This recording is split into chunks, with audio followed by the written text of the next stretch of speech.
Hello, and thank you for being here to listen to my story. My name is Callie Monroe, and at 33, I thought I had escaped the suffocating silence of my childhood home. And my father, I swore I would never go back. But one rainy night, everything changed. I got a call saying that my grandmother, Eleanor, the only one who truly saw me, had been thrown out of the house, left on the porch like something broken. That's when I realized they weren't just erasing her from the paperwork. They were trying to erase her from our story. Before I tell you how I fought to reclaim her voice and mine, drop a comment and let me know where you're tuning in from. I don't remember my family ever yelling. That's the first thing people get wrong. In those made-for-TV dramas, the dysfunction is always loud.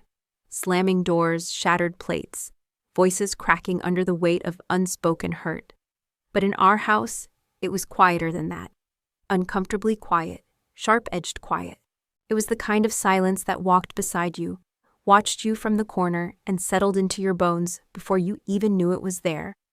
Dinner was always at 6 p.m. sharp. No matter what was happening, sickness, storms, midterms, you were expected at that table like your absence was a moral failure. My father, Frank Monroe, always sat at the head, back straight, sleeves rolled to the elbow like he was preparing to carve something open. His fork moved methodically, his jaw clenched with each chew. You could hear the clock ticking in the hallway if you dared to breathe too loud. My mother, Joanna, sat to his left. Her hair was always tucked behind one ear, her napkin folded twice and placed exactly on her lap. She didn't eat much, didn't speak much. Her role was to nod at the right times and avoid my father's gaze unless she was confirming a fact. If she ever had an opinion, I never heard it.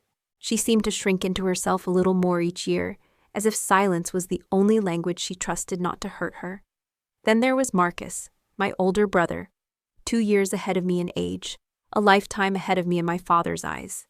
Marcus knew how to read the room. He laughed when Frank laughed, spoke when prompted, and got straight A's in all the right classes.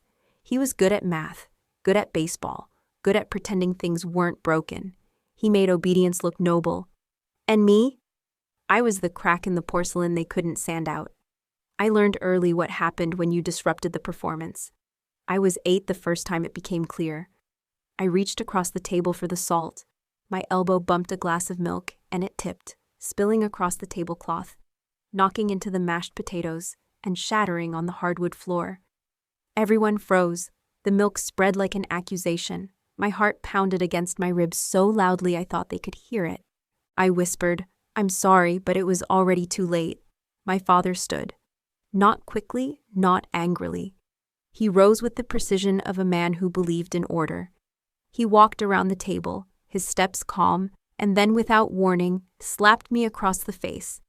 The sting was immediate. My breath caught in my throat, but no one flinched. My mother stared down at her fork. Marcus's face didn't move. And then, just like that, my father sat down again and said, "Pass the bread." After dinner, I was the one who cleaned the glass from the floor. I knelt on the tiles, my hands shaking, picking up one piece at a time like they were shards of myself. That's when she appeared, my grandmother, Eleanor. She lived in the back room of the house, a space just big enough for her books and an old rocker that creaked when the windows rattled. She didn't come out often during dinner, but that night, she stood in the kitchen doorway, watching. She didn't ask what happened. She didn't need to. Instead, she knelt beside me, took the dish towel from the counter, and wrapped it gently around my hand. I didn't even realize I was bleeding until I saw the red spots bloom into the cloth. She held the towel tight, not too tight, just enough to make me feel real again. "Some things are sharp," she whispered, "even when they don't bleed." I didn't understand it fully then, but the words stayed. Eleanor wasn't loud. She didn't fight my father, at least not in ways you could see. But she had this quiet resistance about her, a stillness that felt like rebellion. When I came home crying because a teacher said I talked too much, she told me to keep talking. When I sat alone on the porch steps after getting grounded for slamming a door, she brought me a cup of tea and sat beside me without saying a word. She never told me to behave. She never told me to forgive. She just made space for me to exist. That space was everything. By the time I was 14, I'd learned the rules. Speak only when asked. Don't cry in public. Smile at neighbors. Deny the bruises. Marcus had already become a star at school, winning essay contests and varsity letters. I, on the other hand, was a disappointment. Too emotional, too opinionated, too much. And that's what made me dangerous in a house that valued appearances over truth. When I was 16, I overheard my parents talking about sending me to a summer program for girls who struggled with discipline. I sat in the hallway, back against the wall, heart sinking. That night, Eleanor left a note under my pillow. It said, "You are not broken. They are just afraid of the parts they can't control." I didn't cry then. I just folded the note and hid it inside a book on my shelf, just in case I ever needed to remember. The last dinner I ever attended in that house was when I was 19. The argument started over college. I'd been accepted to a university out of state, planning to major in English literature. My father told me I was wasting my time, and that no real job came from reading poems and feeling sorry for people. Marcus, of course, had gotten into a business program and was already being called a future leader by the local paper.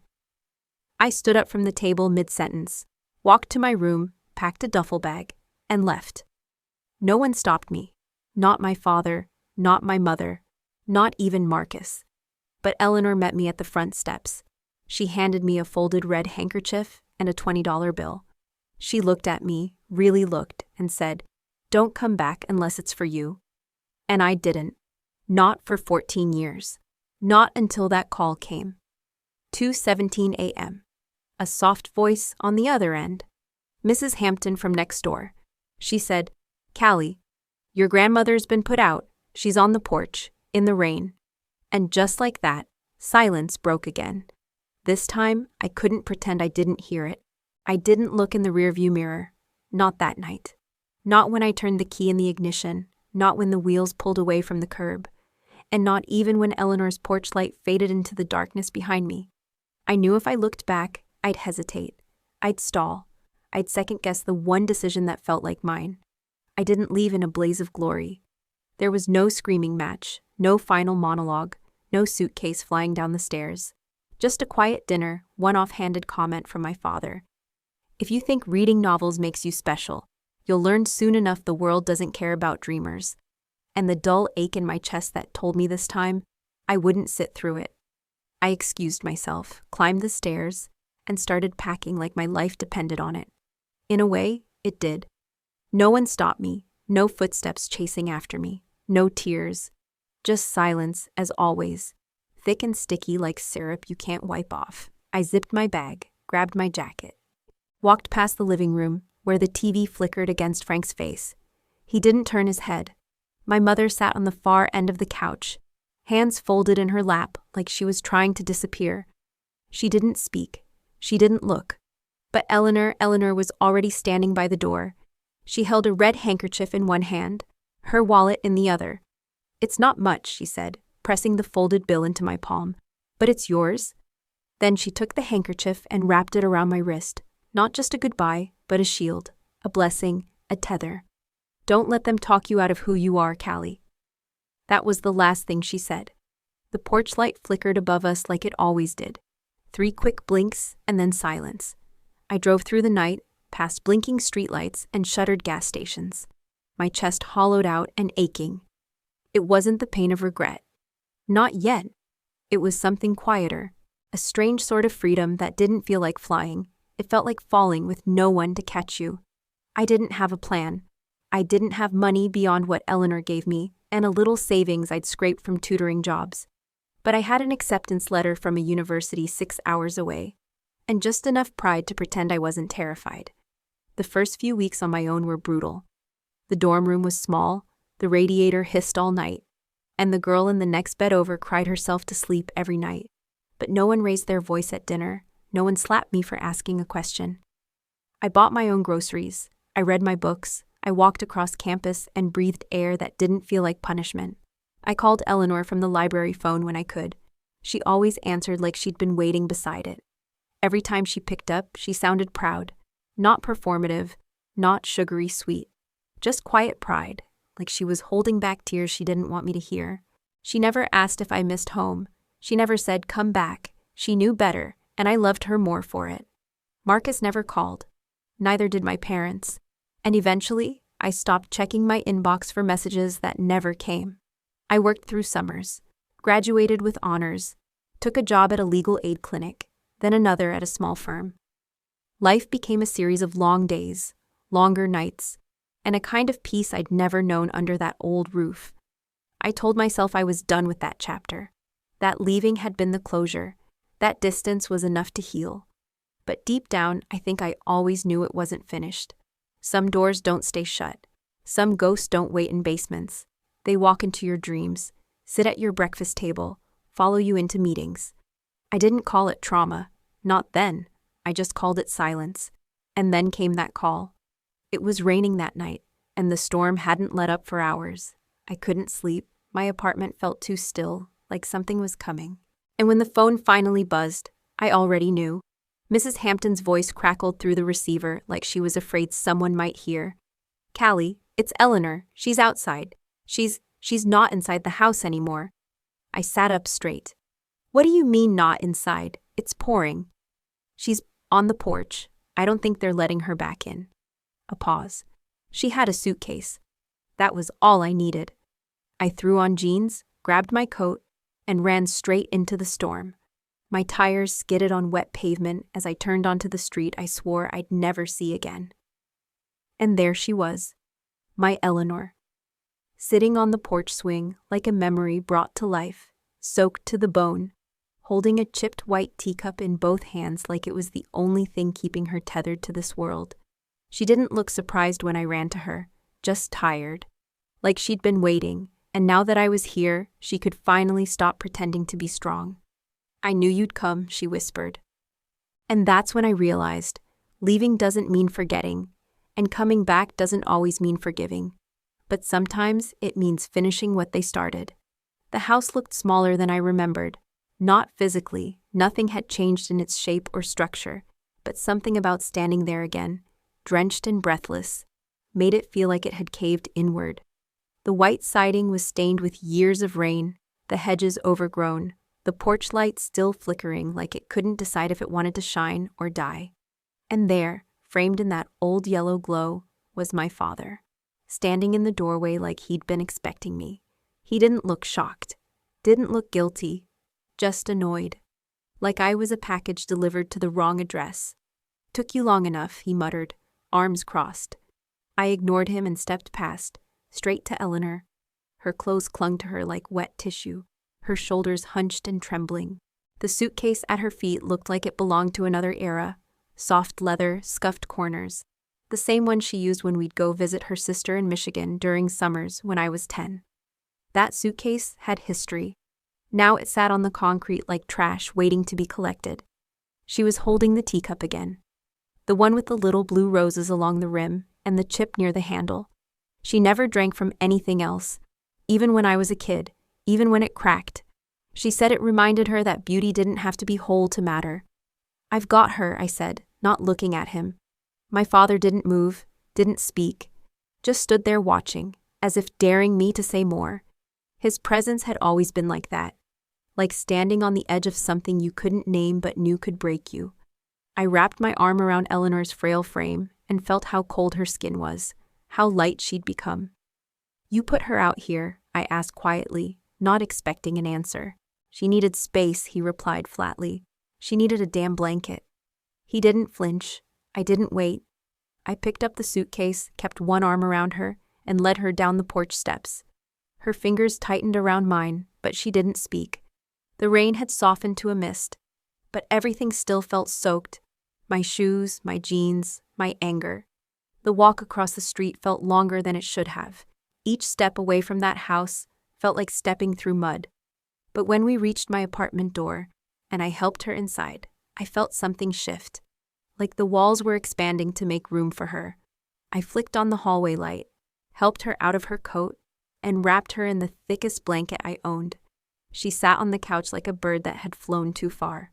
Her hands trembled, her lips were pale, but she still held that teacup like it meant something. I knelt beside her, brushing damp hair away from her forehead. "Did you eat today?" I asked, already knowing the answer. She didn't nod. She didn't shake her head. She just looked at me, eyes glassy, then down at her lap. "I'll make tea," I said, voice rough. In the kitchen, I filled the kettle and tried to keep my hands from shaking. It wasn't just the cold, it was everything. The memory of her standing in the rain, the look on my father's face, the dead silence of my mother. Where was she? Why hadn't she stopped it? The kettle whistled.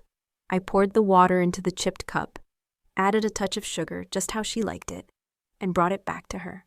She took it in both hands like it was sacred, sipped slowly, eyes closed, breathing steadier. I sat across from her, staring. Finally I asked, "Why, Grandma? Why did you give him the house?" Her lips trembled. "He's my son." "That doesn't make it right." "I know." She didn't offer excuses. And somehow, that hurt more. I leaned back, staring at the ceiling. The apartment was too quiet. The only sound was the faint drip of rain from the windowsill. I wanted to scream, to throw something, but all I did was whisper, "He doesn't deserve you." She didn't respond, and I didn't push her, not yet, because part of me already knew.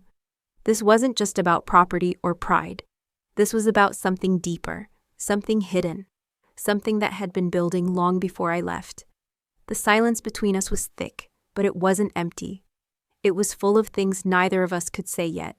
Truths too sharp to touch. Wounds that hadn't scarred, because they'd never been allowed to bleed. Later that night, after she'd drifted into sleep on the couch, I found myself sitting at the small kitchen table, the red handkerchief she gave me all those years ago folded neatly beside me. I unfolded it slowly, not sure what I was expecting. A note, a message, a piece of the puzzle I didn't know how to solve. But there was nothing inside, just cloth, just memory. And suddenly, it hit me. Maybe the message wasn't hidden in the fabric. Maybe it was the act itself, that even when she had nothing, she gave me something, a choice, a reason to leave. A reminder that I didn't belong to them, no matter how much they tried to mold me into silence. And now, she had no one left but me. That realization sat heavy, because if they could do that to her, erase her, discard her, rewrite the story so she became the burden, what else had they done? What had they hidden while I was gone? I didn't have the answers yet, but I knew one thing as I looked at her sleeping form, curled under my old quilt, still holding the chipped cup like a lifeline. This wasn't just about coming back. This was about finding out what really happened in that house. And this time, I wasn't staying silent. The morning after felt like waking up in a different version of my life. The sun hadn't risen fully yet, but there was a soft orange haze filtering through the blinds, the kind of light that usually makes everything feel safe, but nothing felt safe. I sat up slowly, expecting silence. Instead, I heard a faint rattle from the kitchen, metal tapping ceramic. It took me a second to realize it wasn't some leftover sound from a dream. It was real. And it was Eleanor. She was standing at my stove, barefoot in her old house slippers, wearing the same rain-drenched cardigan from the night before. Her hands trembled just slightly as she stirred something in a small pot, her back hunched with that quiet, deliberate focus I remembered from my childhood. The sight of her there, so fragile, so gentle, trying to make breakfast like nothing had happened, made my throat ache. For a split second, I wondered if she'd forgotten the entire night, forgotten the porch, the rain, the suitcase. But as I got closer, I saw the same chipped teacup resting on the counter beside her. And I knew she hadn't forgotten a thing. "You should have woken me," I said quietly, trying not to startle her. She didn't turn around, just kept stirring with a wooden spoon that looked too heavy for her hands. "Didn't want to be a bother," she said softly. That phrase landed like a stone in my chest. A bother. That's how they'd made her feel. That's how she saw herself now.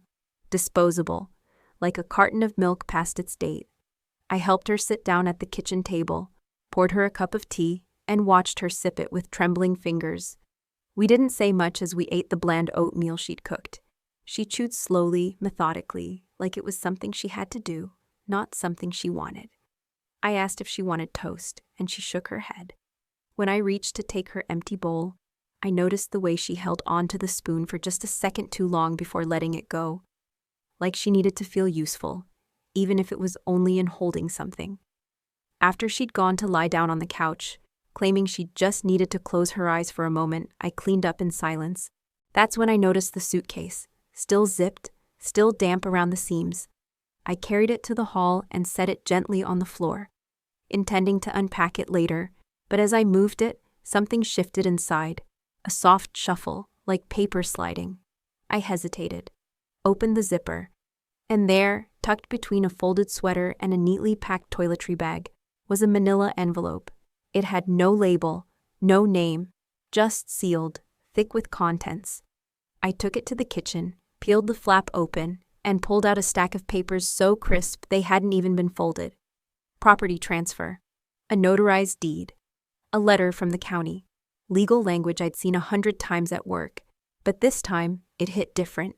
This time it had her name on it, her signature, her home, and at the bottom of one page, in my father's firm, familiar handwriting, "Don't forget to finalize before the end of the month." I stared at that line for what felt like hours. Every word wrapped around my ribs like wire. It wasn't just the fact that he took the house.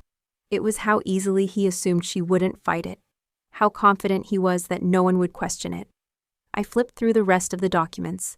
There was no life estate clause, no protective language, no agreement for continued care, just a full clean transfer of ownership.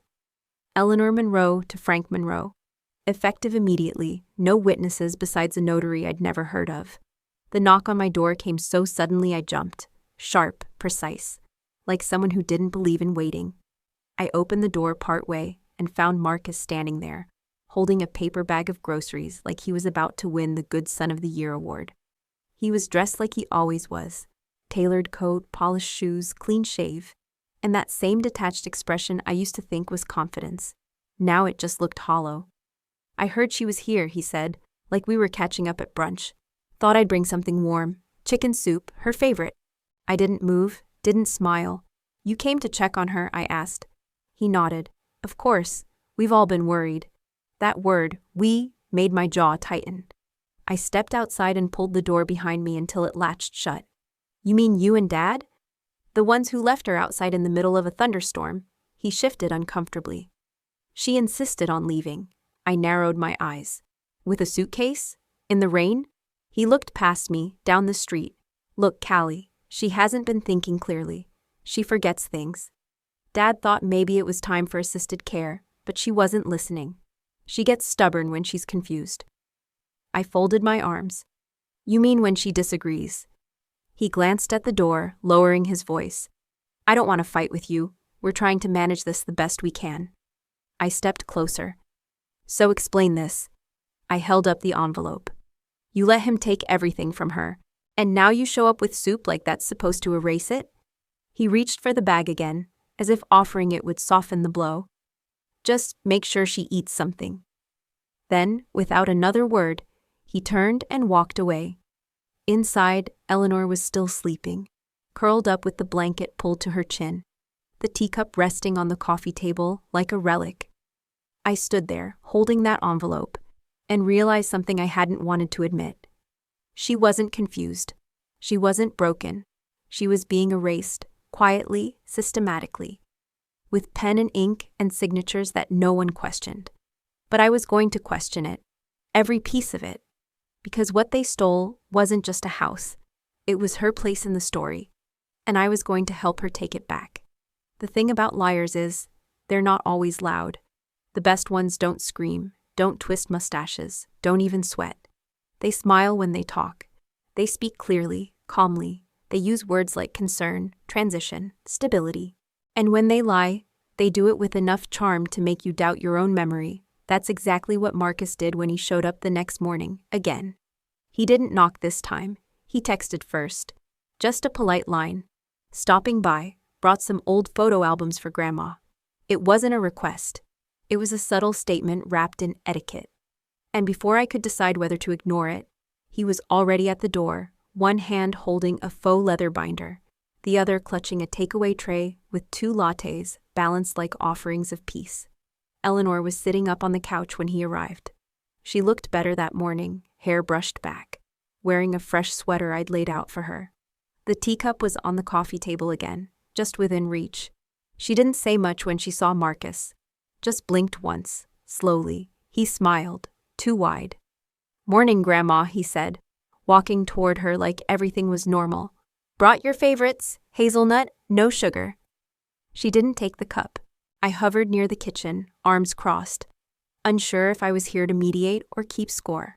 Marcus set the tray down, flipped open the album, and started narrating like this was a family reunion and not an unspoken confrontation. "Look," he said, pointing to a faded photo. "You and me at the lake. I was, 5? Callie, you're probably behind the camera. You always hated being in the picture." I didn't answer. Eleanor stared at the page. Her face didn't change, but I watched her fingers twitch against the blanket. "Why are you here, Marcus?" she asked, voice flat. He looked up, surprised. "To see you, Grandma?" "No." Her eyes narrowed, still soft, still fragile, but no longer foggy. "Why really?" He paused, then leaned back like he was settling into a different role, less nostalgic grandson, more reluctant messenger. "Dad's worried. He didn't expect things to get this complicated." "I didn't either. You leaving the house like that." "I didn't leave," she interrupted, firm. Marcus hesitated. "We didn't want to force anything, but you weren't safe there anymore, Grandma. You left the stove on twice last month. You forgot the mail key. You said someone had stolen your garden hose." I stepped in before she could answer. "She didn't forget the hose. It was stolen. And the stove thing? You never even checked, did you?" Marcus looked at me, all patience and practiced calm. "Callie, I know you're upset, but don't make this harder than it has to be." "Harder for who?" I asked, stepping closer. "For you? For Dad? Because it looks like the only one it got hard for is the person you left outside in the rain." Eleanor's hand trembled slightly as she closed the album. "I didn't sign it willingly," she said, almost to herself. Marcus stiffened. "You did." "No," she said again, louder this time. "I signed something, yes, but I didn't know what I was signing." He stood now, visibly tense. It was explained. We went over every section. I was there. "And who else was?" I asked, watching him closely. Silence. "That's what I thought." He rubbed his temples. "We were trying to avoid legal mess, Callie. She's not exactly in the best shape. Dad thought, it would be smoother if we just moved things into his name and figured out care options later." "You thought, but you didn't ask." "Because you would have said no," he snapped. Eleanor flinched. "So did I." And just like that, the mask cracked. The polite smile, the controlled voice, the curated narrative. All of it dropped in one sentence. "Because you would have said no." Which meant they knew. They knew exactly what they were doing. They just didn't care to get consent. Marcus realized he'd gone too far. He sat down again, this time with less confidence. "We didn't mean to hurt her," he said quietly. "We thought it was the right thing." "You thought wrong," I replied. He didn't argue. Eventually, Eleanor stood, slowly, carefully. She walked toward the hallway, leaning on the wall as she moved. Her voice floated back to us. "I'm tired of hearing what men think is best." She disappeared into the guest room and closed the door behind her. Marcus looked at me. I could see it now, panic blooming just beneath the surface. Not guilt, not shame, fear. Because whatever they'd tried to cover up was unraveling. And I wasn't the kid who left quietly anymore. "You should talk to Dad," he said, standing again. I met his gaze. "Don't worry, I will." He nodded once, picked up the untouched coffee, and walked out without saying goodbye. When the door clicked shut, I exhaled a breath I didn't realize I was holding.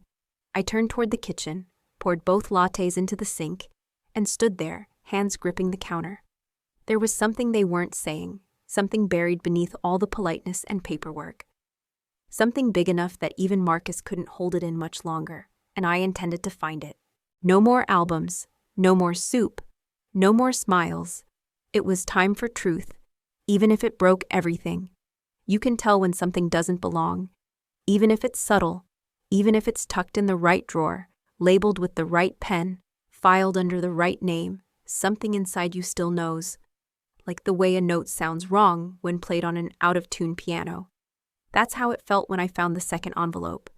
It was almost midnight, and Eleanor had fallen asleep on the couch again, this time curled tighter, her arms around a throw pillow like it was a shield. The house was quiet except for the hum of the refrigerator and the distant rattle of rain against the windows. I couldn't sleep. My mind was spinning too fast, my thoughts colliding like bumper cars. So I did what I always do when I don't know what to do. I cleaned. I started with the small stack of papers she'd left on the corner of the table. Old insurance forms, medication lists, appointment slips. I was just organizing them, putting them into folders, not expecting to find anything. But tucked between two outdated hospital bills was an envelope I hadn't seen before. Not manila like the others. This one was white, thick, heavy. The kind of envelope you use for something important. There was no return address, no stamp. Just a single word written across the front in shaky blue ink, Callie. My breath caught. I sat down, heart thudding against my ribs, and opened it carefully. Inside was a letter. 2 pages. Written in my grandmother's handwriting, looped and neat despite the slight tremor in her lines. The date in the corner was from 3 months ago. Callie, if you're reading this, then something's happened. Or maybe I've finally done what I didn't want to do. Ask for help. I didn't want to bring you back into this. I knew you left for a reason. I don't blame you. I was proud of you for walking away. I only hoped you'd never have to return. But things have changed. Your father has been asking me to sign papers. I didn't understand them all. He says it's just to simplify things, to avoid legal complications. But I'm not sure I trust it. I haven't felt safe saying no. Not because he threatens me, but because he dismisses me. Because he makes me feel like my mind can't be trusted. And Marcus, he's helping him. Or at least, he's pretending not to notice. I've tried to hide what matters. I've copied what I could. I don't know what will hold up in court, but I trust you'll know what to do. The real will is in the scarf. Love, always. Grandma. I sat there frozen, the letter resting in my lap like it had weight far beyond its pages. The scarf. The red handkerchief she'd wrapped around my wrist the night I left home. The one I'd kept for years in the back of my closet, through 3 moves and a dozen half-finished lives. I hadn't looked at it in years. I never thought it was anything more than a memory she gave me to hold on to. I stood up so fast the chair scraped the floor. I pulled the storage box from the top of my closet, heart pounding. Rifled through old notebooks, ticket stubs, a birthday card I'd never opened. And there it was, folded neatly, still smelling faintly of lavender and cedar. I brought it to the table, hands shaking, and began unthreading the edge. She was old school. She didn't trust safes or fireproof lockboxes. She trusted fabric. And tucked carefully inside the hem, sewn between 2 layers of cloth, was a sheet of folded paper. I peeled it free. It was aged, creased, notarized, a legal will, dated 9 months ago, leaving full ownership of her home, savings, and remaining estate to me. My name, my full legal name, written in her unmistakable handwriting.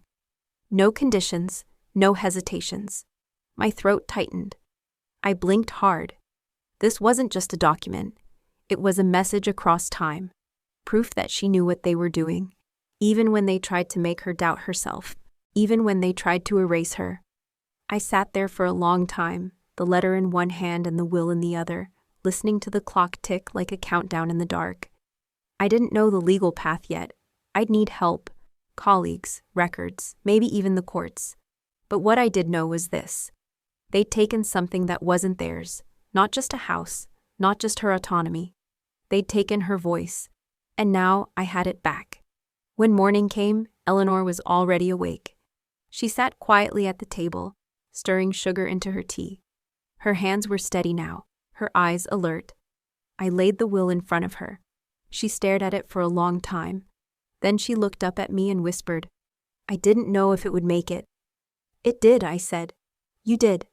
She nodded once, and for the first time since I brought her into my apartment, I saw her shoulders straighten. Not from fear, not from tension, from something closer to resolve. "What happens now?" she asked. I folded the will, slid it back into the envelope, and stood. "Now," I said, grabbing my phone and keys. "Now we go remind them who they underestimated." And just like that, the silence in our story started to crack. Because this time, we weren't whispering. There's a moment right before confrontation when everything goes still.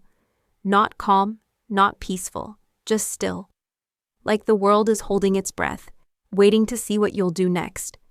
That was the feeling as I stood outside my parents' house again, the will tucked into a folder beneath my arm, the letter folded in my coat pocket, and a voice in my head that kept repeating, "Don't let them rewrite this." I didn't knock.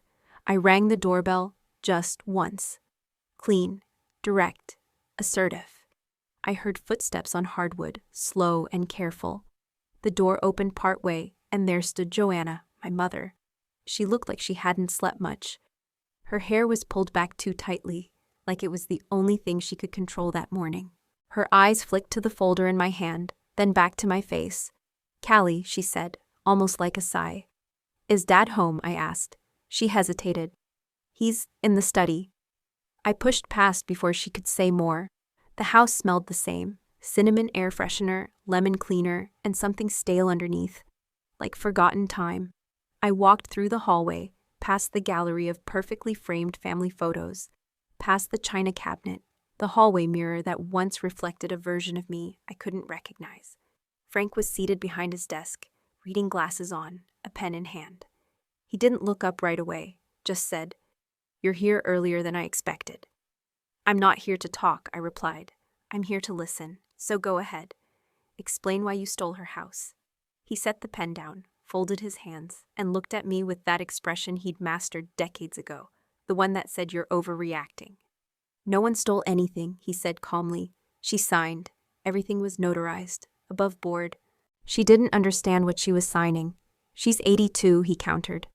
"There's always going to be some confusion at that age, but legally it's valid." I pulled the copy of the will from the folder and set it on the desk. "So is this." He glanced at it but didn't touch it. "And what's that?" "Her real will," I said. "The one she made 9 months ago. The one she hid.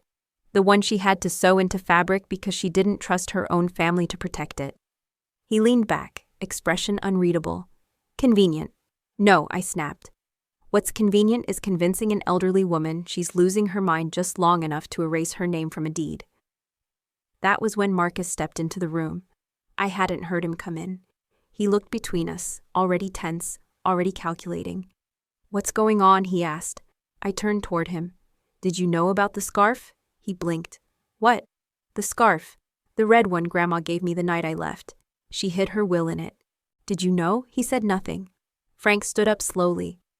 "Let's not turn this into a circus. You want to talk legalities? Fine. Let's get lawyers involved. But if you're going to come in here slinging accusations..." "She trusted you," I cut in. "And you made her feel like a burden, like an afterthought. You took her home and pushed her into the rain like she was a mistake you didn't want to clean up." Frank's jaw tightened. "This is a family matter." "Exactly," I said. "And she is family. But so far, none of you have acted like it." Marcus finally stepped forward, his voice quieter now. "She was scared, I know that, but we weren't trying to hurt her, Callie." "Then why didn't you stop him?" He didn't have an answer. Neither did my mother, who had quietly entered the room behind us, arms folded across her chest. She looked at me, at the will, at her husband, then back at the carpet. "I tried," she said finally, barely above a whisper. But I knew he wouldn't listen. He never does. I stared at her, stunned. All those years of silence, all those dinners where she never looked up, all the times I begged her with my eyes to say something, anything. And now, this half-confession, too late to undo the damage, but not too late to matter. "Why didn't you say anything before?" I asked. She shook her head. "Because I was afraid. Because it was easier."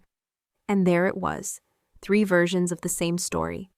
The man who justified it, the son who looked away, the wife who stayed quiet.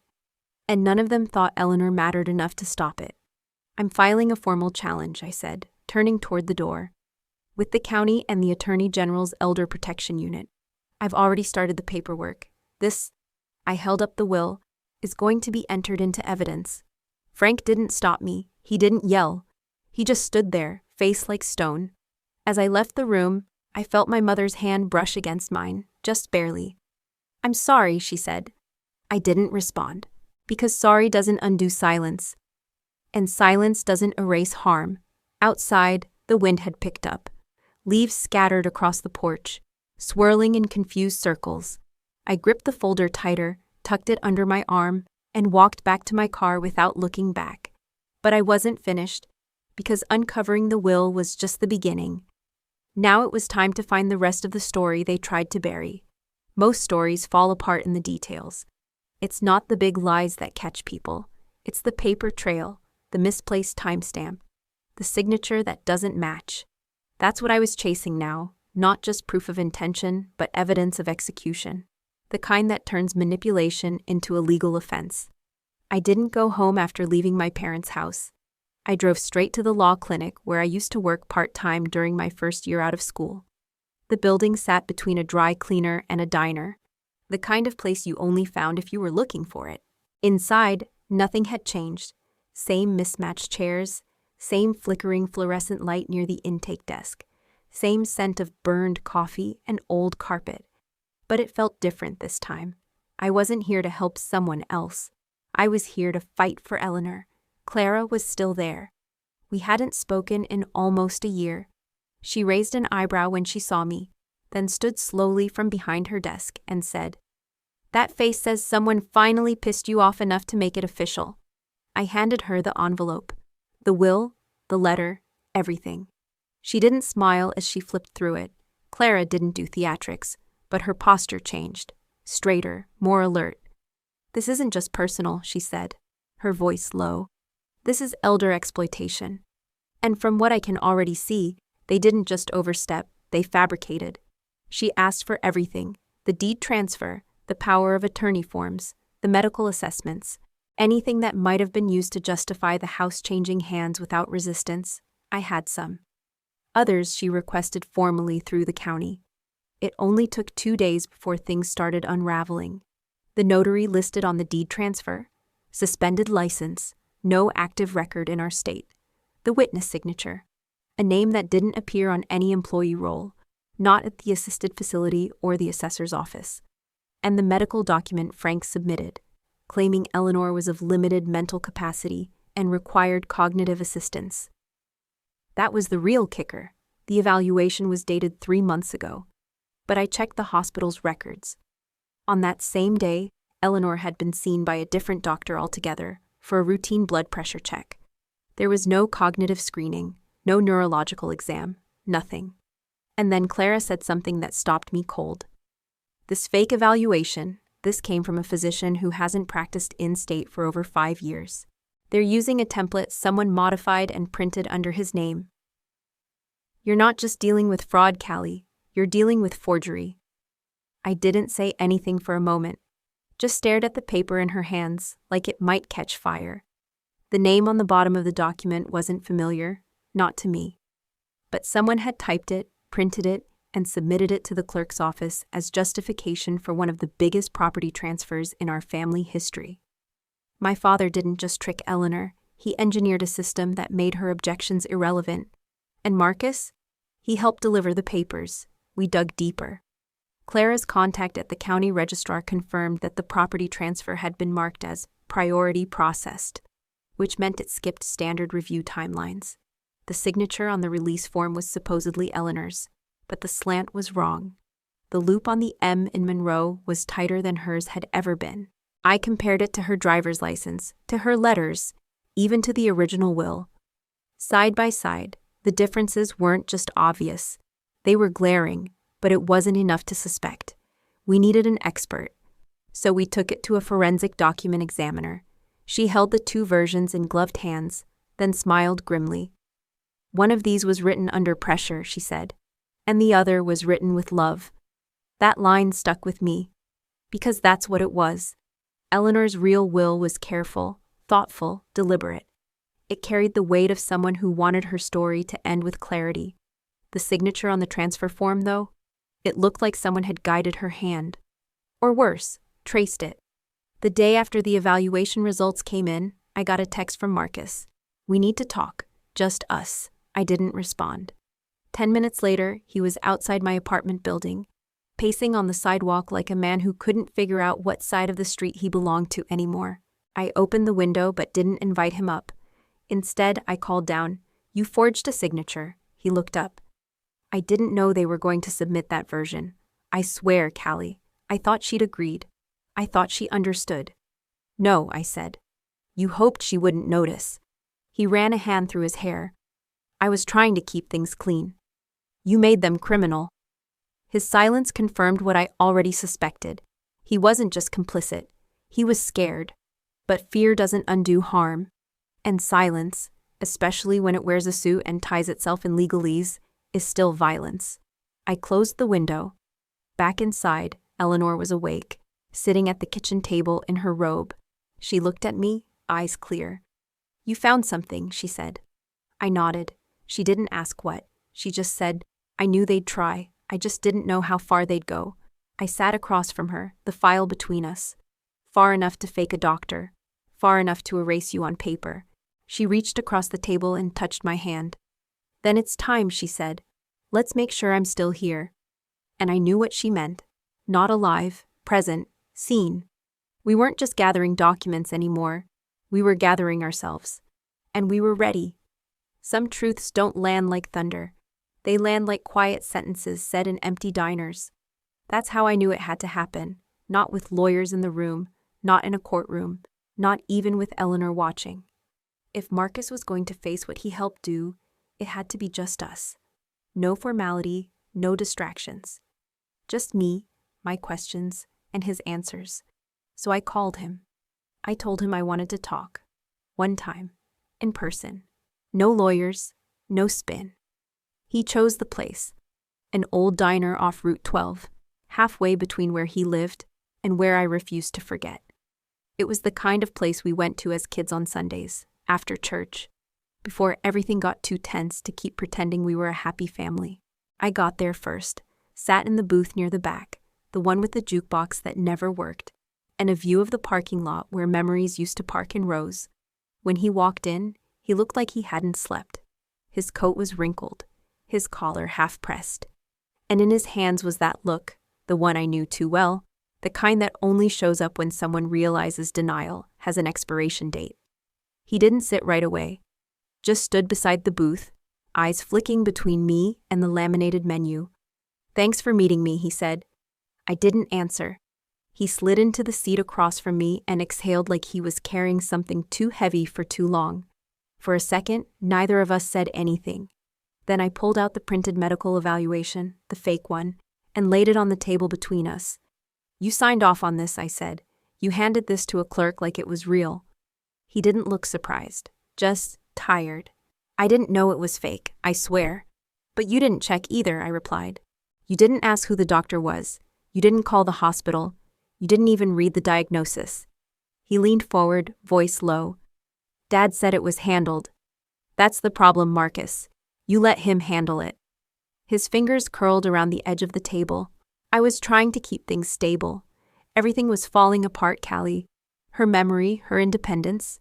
She left the stove on. She wandered down the street once and didn't know where she was.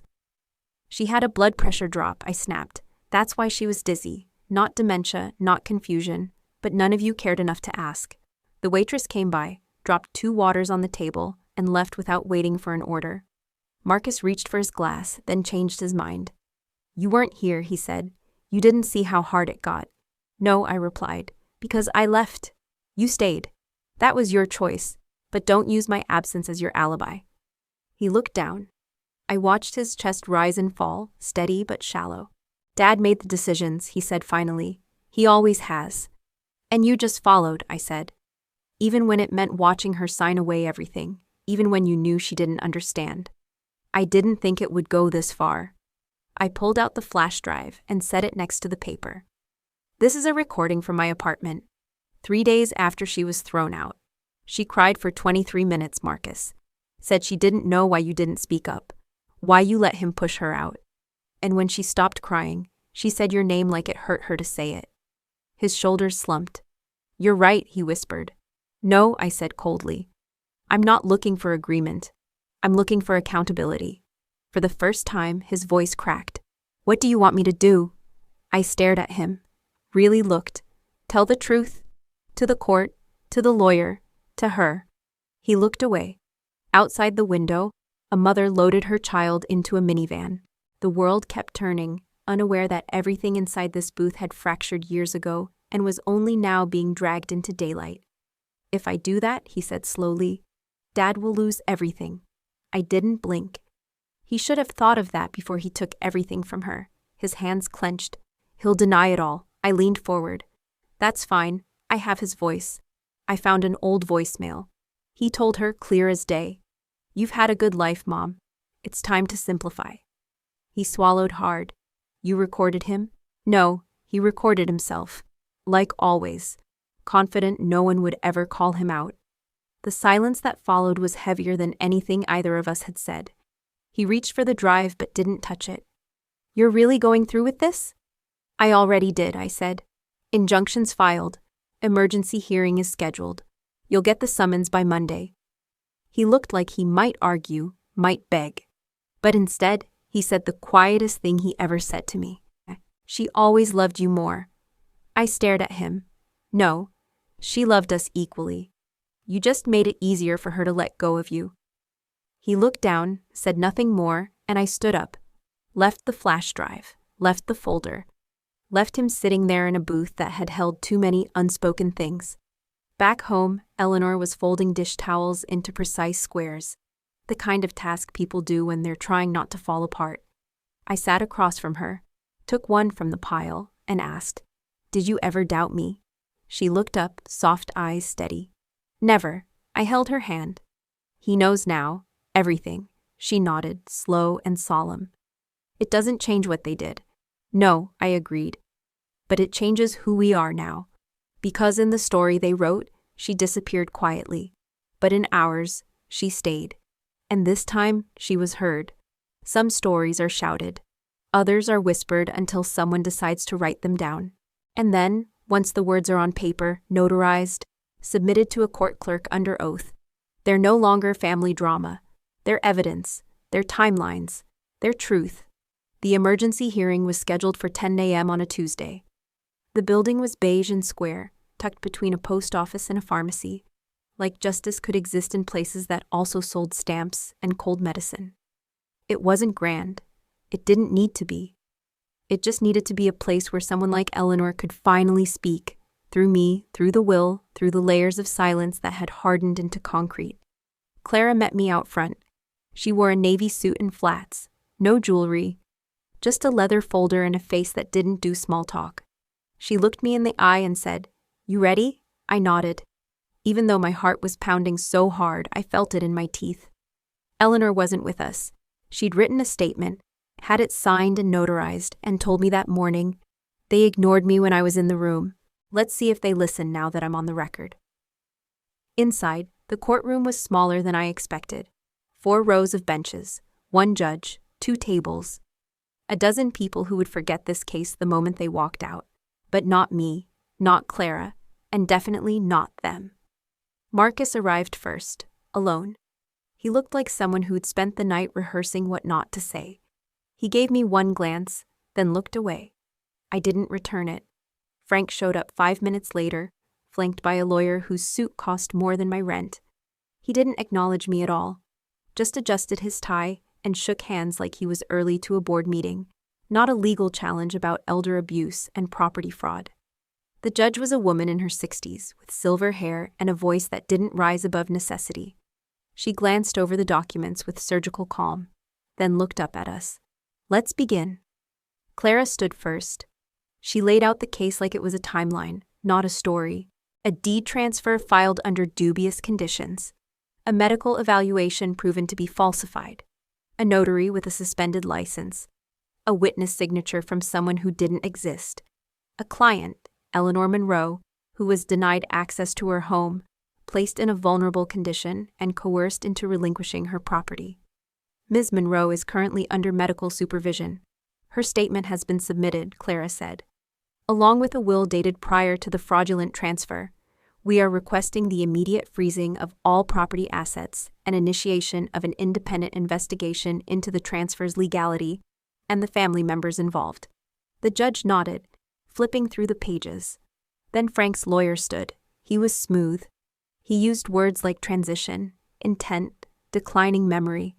He said my father had only been acting in the best interest of his aging mother, that Eleanor's increasing confusion justified the property transfer, that Marcus had accompanied her as a supportive measure, not coercion. I wanted to laugh, I wanted to scream. Instead, Clara handed the judge one more document, a handwriting analysis, and a USB. "Your Honor," Clara said, "we'd like to submit an audio recording made by the petitioner during the days following Ms. Monroe's displacement. It includes statements made by the respondents that support the petitioner's claims." The judge raised one eyebrow. "Does the respondent object?" Frank's lawyer paused, looked at Frank, then at Marcus. "No objection." The courtroom went quiet as the judge played the file. Eleanor's voice came through the speakers, soft and slow, but steady. "They told me it was just to protect me. I didn't understand. I kept asking why my name was gone. Marcus wouldn't meet my eyes. Frank just said, 'You've had a good run, Mom. It's time we took over.' I asked where I'd live, and they said, 'We'll figure it out.' But they already had." The silence that followed wasn't dramatic. It was quiet, still. The kind that makes people shift in their seats not because of volume, but because of discomfort. The judge looked back down at the will, the real one. The notarized copy, dated and signed and witnessed before any of the transfers.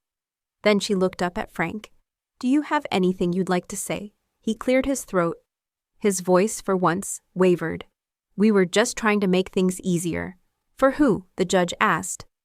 "Because it certainly wasn't for your mother." No answer. She glanced at Marcus. "And you, sir?" He stood, then sat again. I let it happen." That was all he could muster. By 11:17 a.m., the ruling was made. All property related to Eleanor Monroe was to be frozen.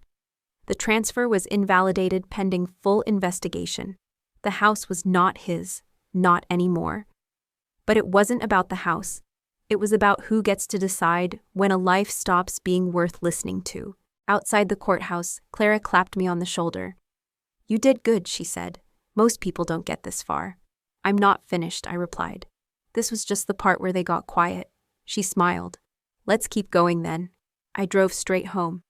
Eleanor was sitting on the porch, wrapped in her shawl, staring at the neighbor's overgrown rosebush, like it was trying to tell her something. I stepped onto the porch and sat beside her. "It's yours again," I said softly. The judge froze everything. They can't touch a thing. She didn't cry, she didn't cheer, she just nodded, like someone who'd survived enough storms to know a clear sky was only ever temporary. Then she whispered, "Can we go see it?" I looked at her surprised. "The house?" She nodded. I reached for her hand. "Yeah, Grandma," I said. "Let's go home." The house was still there. That surprised me more than it should have. After everything we'd uncovered, every lie, every fake signature, every silent betrayal, I half expected it to be gone. Bulldozed, boarded up, burned down maybe, but it was still there, standing, unchanged, quiet, like it had been holding its breath for Eleanor to come back. We drove in silence, just the two of us. The same road I took the night I left at 19 was now the one bringing her home. She sat in the passenger seat, one hand resting on the door, fingers brushing the window like she needed to touch the air outside to believe it was real. She didn't speak, didn't cry, didn't ask questions. But her eyes were wide open, watching everything, not with wonder but with caution. Like someone returning to the scene of a crime she never thought would be investigated. When I pulled into the driveway, the porch light was on. Still automatic, still flickering like it couldn't decide between dying and surviving. Eleanor didn't move at first. She just stared. The lawn hadn't been mowed in weeks. A few overgrown vines climbed the banister. One of the front windows had a smear of dust so thick it looked like fog from the inside. But she knew it. Knew every crack in the walkway, every creak in the step. This wasn't just her house. It was her memory stitched into drywall. I got out and walked around to open her door, offering my arm without speaking. She took it, her grip firm despite the tremble I could feel in her wrist. Together, we walked up the steps, slowly. 1, 2, 3, just like always. When we reached the door, I reached into my pocket and handed her the key. Not the new one, the original. The one I found in the bottom of her teacup drawer, wrapped in a napkin labeled just in case. She paused, slipped the key into the lock. It turned with a soft click. The air inside smelled like old linen and stale apologies. No one had been here in weeks, but it wasn't abandoned, just paused, like the house was waiting for someone to give it permission to exhale. Eleanor stepped inside first. I watched as her shoulders lifted slightly, then dropped. Her hands ran along the edge of the entryway table. The photo frames were still there, me at 6 with missing teeth, Marcus at his high school graduation, a blurry shot of her in the garden holding up a too big zucchini like it was a trophy. She didn't say a word. She didn't have to. I followed her into the kitchen. She reached out and touched the side of the fridge, then the drawer where she used to keep coupons and recipes scribbled on the back of receipts. "Still sticks," she whispered, giving the handle a little tug. It stuck, then popped open just like it always had. She smiled. Small, but real. We didn't explore the whole house, just the places that mattered. The living room with the dent in the wall from where Marcus threw a baseball too hard one summer. The hallway where I used to tiptoe past my father's office. The back porch with the crooked wind chime that Eleanor always said sounded better out of tune. She sat down in her old recliner like she'd never left it. I stood by the window, hands in my pockets, watching the light shift across the hardwood floor. "Are you okay?" I asked quietly. She looked around the room, then at me. "It's strange," she said, "how a place can feel familiar and foreign at the same time. Like it remembers you, but doesn't quite know what to do with you now." I nodded. "That's how I felt coming back here." She studied me for a moment, then patted the arm of the couch. I sat. "You did more than I ever expected," she said. "More than I thought anyone would. I couldn't let them take it, Grandma. Not like that." She leaned back, the chair groaning under the shift. "I let them for a while, not because I didn't care, but because I didn't think I mattered anymore. When people stop looking at you, really looking, you start to believe you're not there." I looked down at my hands. "You were always there, even when I wasn't." She reached over and took my hand. Her skin was warm, steady. "We can't undo what they did," I said, "but we can make sure it ends differently." She nodded slowly. "I'd like that." Outside, the sun had started to dip. The house felt heavier somehow, not in a bad way, but in a way that meant it was full again. Not of things, of presence, of people who belonged in it. "We'll have to clean up," I said. "Sort through everything. Decide what stays and what doesn't." She gave me a sideways glance. "That include your father?" I didn't laugh, but I didn't look away. "He can sort through his own consequences." She smiled. "Good."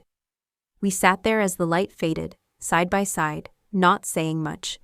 But for the first time in years, it felt like we didn't have to, because we were home.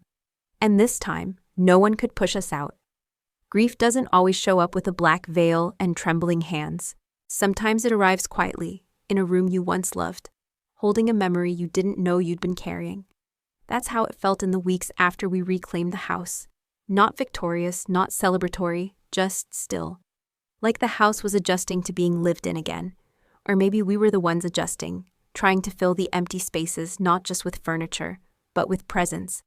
Eleanor moved slowly those days, but not weakly. There was a kind of quiet determination in her steps, like every time she shuffled across the hardwood or stirred a pot of soup. She was reminding the walls that she still existed, that she still belonged here. We didn't talk much about the hearing after it ended. We didn't talk much about Frank or Marcus either, not because we were avoiding it, but because there was nothing left to say. The consequences were already rolling in like slow-moving weather, and in this house, we were done speaking their names like they still controlled the air. I started clearing out the back bedroom first. It had been turned into some kind of storage catch-all while Eleanor was gone. Boxes of paperwork, broken lamps, a stack of donations that never made it to Goodwill. In one of the drawers, I found an old photo album wrapped in a scarf. Not the red one, a different one. Soft yellow, faded, fraying at the edges. Inside the album were pictures I'd never seen. Eleanor in her 20s, standing in front of the same house, smiling like she hadn't yet learned what it meant to be quiet in order to survive. A photo of me, maybe 5 years old, asleep on her lap, her hand resting protectively on my back. A picture of her garden, those sunflowers she always said grew best when you didn't look directly at them too long. I carried the album into the kitchen and set it on the table beside her tea. She flipped through it slowly, eyes scanning each page like she was seeing them for the first time too. "I thought these were lost," she murmured. "Or maybe I just forgot where I hid them." "You kept everything," I said. She smiled without looking up. Some things deserve to be remembered. The house wasn't perfect. We found leaks in the roof, the back steps sagged. A pipe under the sink groaned like it resented being functional. But I didn't mind. I started going to the hardware store on weekends, painted the front door, replaced light bulbs.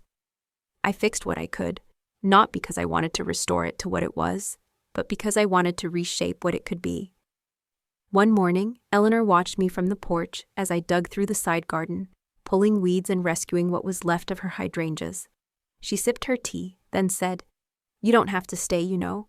You did what you came here to do." I wiped the sweat from my forehead. "I'm not staying because I have to." She nodded slowly. "Then why?" I sat back on my heels, looked up at her, and answered honestly. "Because I'm not done. Because there was still work left to do. And not just in the house." A week later, I called the director of the local community center, told her I had an idea. It wasn't polished or professional, but it was rooted in something real. "I want to open the house," I said. "Not sell it, not rent it out. I want it to be a space, safe, quiet, for seniors who've been displaced, who've been forgotten." There was a pause on the other end of the line. Then, "We've needed something like that for years." They helped with paperwork, logistics, zoning. Volunteers came from the university. Donations trickled in from old friends and strangers who heard through word of mouth.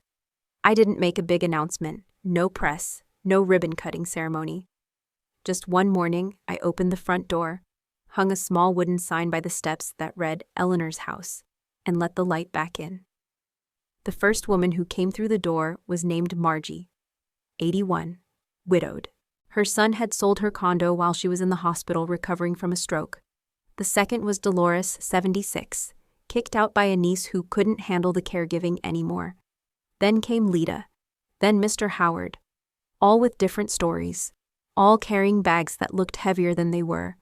All walked through that door and paused in the same place, just past the threshold, like they were waiting for permission to belong. I always welcomed them the same way. "You're safe now. Tea's on." Eleanor stayed, not as a client, not as a tenant, as a presence. She called it her retirement gig.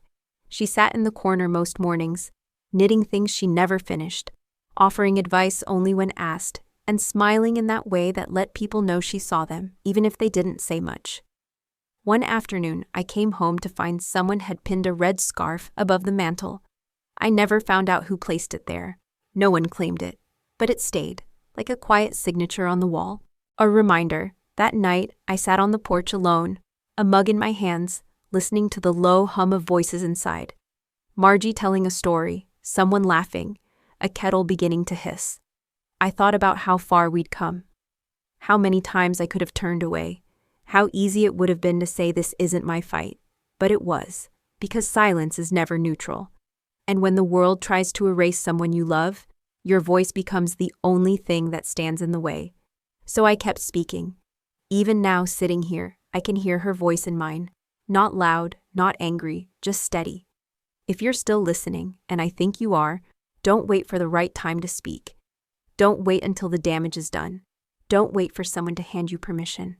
Sometimes, healing starts the moment you decide the silence ends with you. And if this story found its way to you, if you read this and saw yourself or someone you love, then tell me in the comments, what silence are you ready to break?